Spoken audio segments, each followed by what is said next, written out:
داستان عجیبیه، دلم تنگه واسه مجیدیه، واسه بچگیام، واسه زادگام، واسه مدرسه، واسه باشگام، واسه زبری دستای بابام، اخمای آقام، حرفای مامان.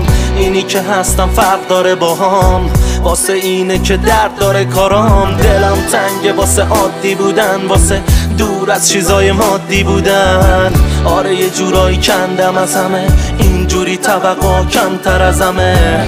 ترجیح میدم تنها بشینم بی اعتنا به هرچی هر طرفمه، هرکی هر طرفمه. وقتی درد نداری همدمن همه. خونه خوبه خونه، مامانم امیده. خونه خوبه بوی مامانم امیده.